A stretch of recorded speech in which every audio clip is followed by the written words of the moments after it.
2021년 2월 25일 목요일 우리에게 주신 하나님 말씀은 마태복음 14장 22절에서 23절 말씀입니다.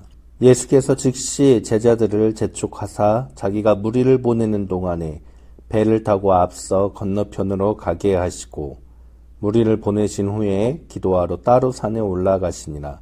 저물매 거기 혼자 계시더니. 아멘. 이것은 주님의 말씀입니다. 하나님의 은혜와 평강이 함께하기를 기도합니다. 오늘도 우리 주님께서 주시는 은혜 가운데 거하고 그 은혜를 누리고 나누는 세상에서 가장 행복한 하루가 되기를 주님의 이름으로 기도드립니다. 오늘 본문 말씀은 한국 기독교 장로회 사순절 묵상집의 본문 말씀입니다. 오늘 본문 말씀의 이전과 이후에는 예수님의 기적이 기록되어 있습니다. 오늘 본문 이전에는 우리가 잘 알고 있는 오병이어 기적, 그리고 이후에는 밤바다에서 풍랑을 맞아 두려움에 떠는 제자들에게 무리를 걸어오신 기적이 이어지고 있습니다. 두 기적 사이에 오늘 본문이 이어지는 다리 역할로 배치되어 있어서 우리는 본문 말씀을 스쳐 지나가는 경우가 종종 있습니다. 오늘은 본문 말씀을 통해서 우리가 함께 사순절 묵상을 하기를 바랍니다.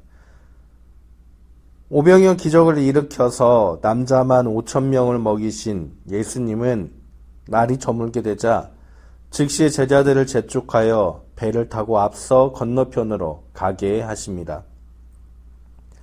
제자들을 재촉한다라고 할 때 재촉이라는 단어는 억지로 시키는 일을 뜻합니다. 다시 말하면 제자들이 원하지 않았지만 예수님께서는 억지로 제자들을 건너편으로 보냈다라는 뜻입니다. 그렇게 억지로 제자들을 건너편으로 보낸 후에 예수님께서는 예수님을 따르던 무리들마저 보내었고 그 후에 기도하러 산에 올라가 혼자 계셨다라고 성경은 우리에게 오늘 말씀하고 있습니다. 이러한 배경 속에서 우리는 오늘 본문에서 혼자라는 단어를 조금 더 자세하게 함께 살펴보기를 바랍니다. 예수님께서는 혼자 종종 계셨습니다. 광야에서 40일을 혼자 계셨고 종종 기도하기 위해 혼자 따로 계셨습니다. 오늘 본문 역시 예수님은 혼자 계셨습니다. 아니, 기도하러 산에 올라가 혼자 계시기 위해서 자신을 따르던 무리들을 보내었고 가기 싫어하는 제자들을 억지로 보냈던 것입니다. 혼자라는 단어는 무언가 외로움을 느끼게 만듭니다. 혼자라는 것은 바로 외로움과의 싸움을 말하기도 합니다. 그 누구도 함께하지 못했던 혼자만의 시간, 왜 예수님은 이렇게 혼자만의 시간을 갖고 혼자 따로 기도하러 산에 가셨던 것일까요? 오늘 본문은 앞뒤로 예수님의 기적이 이어지고 있습니다. 특히 앞부분은 오병이어의 기적, 남자만 5,000명을 배불리 먹이고 12바구니를 남긴 놀라운 기적을 예수님께서 펼쳤습니다. 많은 사람들은 이러한 기적을 일으킨 예수님을 임금으로 모시자라고 예수님을 찾아오게 됩니다. 예수님이 그 무리들을 흩어보내고 혼자만의 시간을 가진 것은 세상의 유혹에 흔들리지 않기 위해서가 아닐까 그렇게 생각해 봅니다. 임금으로 추대하려는 사람들, 이들을 먹일 수 있는 기적을 일으킨 예수님. 어쩌면 너무나도 당연하게 이 유혹에 넘어가 임금이 될 수도 있었을 텐데 예수님은 그 유혹을 단칼에 거절하고 제자들마저 억지로 떠나 보낸 후 혼자만의 시간을 가졌습니다. 그리고 그 혼자만의 시간을 기도하는 데 사용하셨습니다.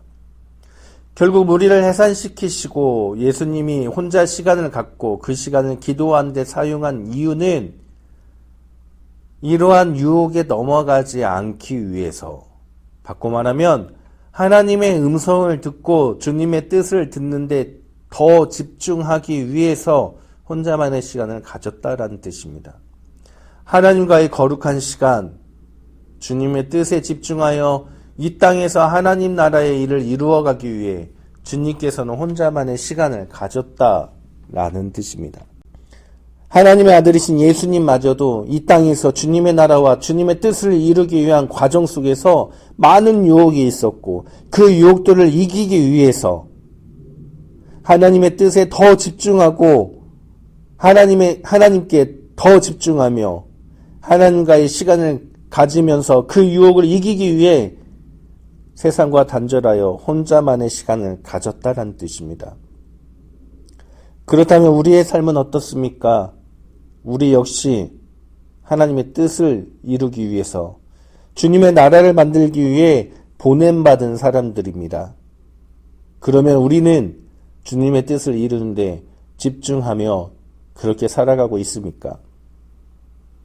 우리가 살아가는 세상은 많은 문화와 많은 조직과 사회, 많은 사람들 사이에서 살아가는 세상이고 우리가 이러한 세상 안에서 살아가기 위해서 우리는 생각을 끊이지 않아야 하고 내가 멈추지 않아야만 살아갈 수 있는 그러한 세상 속에서 우리가 살아가고 있습니다. 이러한 현실적인 삶 속에서 우리는 얼마나 하나님의 뜻에 집중하며 하나님의 뜻에 초점을 맞추며 살아갈 수가 있을까요? 그렇기 때문에 우리는 예수님처럼 혼자만의 시간을 가져야 합니다. 그렇기 때문에 우리는 예수님처럼 혼자만의 시간을 나를 위해서가 아니라 세상에서 살아가려고 발부동치는 우리의 생각을 멈추고 하나님의 뜻에 집중하는 하나님과의 시간으로 보내야만 하는 것입니다. 주의 말씀을 주야로 묵상하는 자가 복되도다고 말씀하신 하나님의 말씀처럼 주님의 말씀대로 살아가기 위해 우리의 시간을 멈추고 하나님과의 시간을 진행시켜야 합니다. 때로는 세상 사람들이 싫어하지만 억지로라도 세상의 시간과 동떨어져 하나님과의 시간을 보내야 합니다. 우리에게 몸소 보여주신 예수님처럼. 사랑하는 성도님들, 삶을 살아가기 위해 열심히 바둥거리는 우리의 시간을 잠시라도 멈추고 하나님과의 시간에 맞춰서 주님의 음성을 듣고 주님의 뜻에 집중하기를 바랍니다. 그래서 다시금 이 땅에서 삶이 살아가기 위한 발버둥치는 삶이 아니라 그 모든 유혹을 이겨내고 주님의 나라를 만들어가는 삶이 될 수 있도록 예수님처럼 살아가는 우리 모두가 되기를 주님의 이름으로 간절히 축원합니다. 함께 기도드립니다. 하나님 감사드립니다. 오늘도 주님의 말씀을 듣습니다. 하나님의 말씀을 들을 수 있는 이 귀한 시간을 허락하심에 감사를 드리고 우리가 세상에서 살아가지만 세상을 살아가기 위해 바둥거리는 삶이 아니라 주님의 뜻을 이루며 주님과 시간을 보내며 그렇게 이 세상의 유혹을 이겨낼 수 있는 우리 모두가 될 수 있도록 주님 우리의 삶 가운데 임재하시고 우리의 삶을 이끌어 주옵소서. 오늘 하루도 우리에게 닥쳐오는 수많은 유혹들을 오직 주의 말씀으로 오직 주님과의 시간을 통해서 이겨낼 수 있도록 주님 우리와 함께하여 주옵소서. 예수 그리스도의 이름으로 간절히 기도드립니다. 아멘.